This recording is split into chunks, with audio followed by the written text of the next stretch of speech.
Good morning, everyone. This work I'm present here is titled Auto-Rotating Perceptrons. This is a project I work with my research advisors, Elizabeth Villota and Edwin Villanueva. This work proposes a new improved design for a unit for deep neural networks that is called the auto-rotating perceptrons. Let's start with typical perceptrons. Each perceptron mapped an input value x to a scalar value y hat passing through an intermediate value zeta. So in each perceptron, we end up with two stages, one linear transformation followed by a nonlinear activation. We can consider, because the neurons are arranged in a layered manner inside the network, we can consider the neurons as hierarchical feature structures. But when training deep neural networks using saturated activation functions, there's a problem that appears that is called the vanishing gradient problem. Why? Because there's an exponential decrease of the error gradients as we get closer to the input during backpropagation. In short terms, deep neural networks with classic perceptrons suffer from this problem when sigma of zeta, the activation function, is a saturated function. So, if the derivative of sigma of zeta gets close to zero, we get an unwanted node saturation. So nodes need to be in their dynamic region. What's the dynamic region of the node? We have here shaded in gray. First, we have the sigmoid activation function and its derivative. The gray zone is the zone when the derivative is not too small. So is it possible to control that? Is it possible to make the nodes to operate just in that dynamic region? The classic solution is, okay, the sigmoid does not work very well, so let's change it to another activation function like ReLU, ELU, PRELU, and all that families of ELU. But what we propose here is to modify the pre-activation mechanism of the perceptron. How? Using auto-rotating perceptron. Let's see a toy example just in one dimension in order to understand graphically what's going on in the pre-activation phase. First, we have in this graph some input vectors plotted against a zeta axis. The literature says that each perceptron extracts an abstract feature from the input vector. Then it creates a new feature axis zeta that is orthogonal to all the n original ones. Then, with some weight adjustment during the training, it finds a boundary gamma that best separates the original space Rn into two sections, one with the presence of an abstract feature and another with the absence of it. For this particular example, we can see that the abstract feature is the squareness of the input vectors. So we have gamma, and that gamma boundary is used to define a hyperplane phi. The hyperplane phi divides the augmented space, I mean the n+1 dimensional space, into two sections, the same way as gamma did in the original input space. So the individual perceptors create that hyperplane phi. And we can see neurons as hierarchical feature structures that extract which feature, that abstract feature defined numerically by zeta. But notice something, when zeta equals 0, we have in the original input space a boundary gamma, but that gamma is included in the hyperplane phi. If we see the second image, is that hyperplane phi unique? I have drawn in dashed line another hyperplane that I called phi hat. That hyperplane also holds the boundary gamma, but it's a rotated version of the hyperplane phi. So the answer is no, the hyperplane phi is not unique. There are a family of rotated versions of phi that I have called phi hat in this example that do the same thing as phi. So classic perceptron just find one of many other possible rotated hyperplanes. So at classic perceptron, there's a degree of freedom, a remnant degree of freedom. And because of that, zeta is unbounded.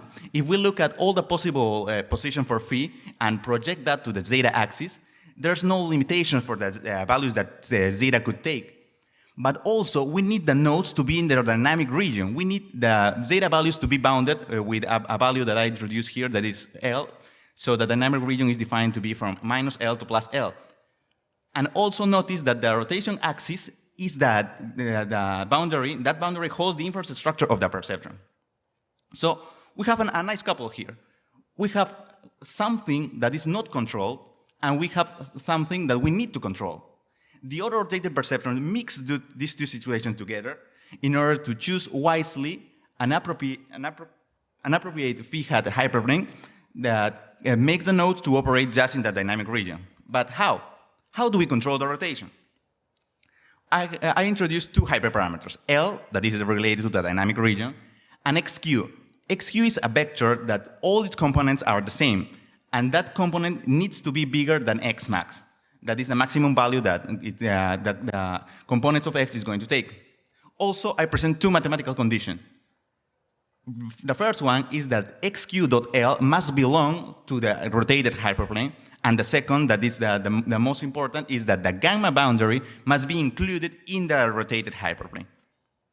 I have shown here several positions for the rotated hyperplane, and here all the possible ones.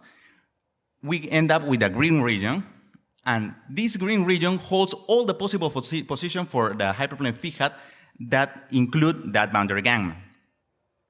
So we have managed something very important. Now, if we see the projected value of zeta, they go from L1 to L2. They are now bounded, and that's what we wanted from the beginning.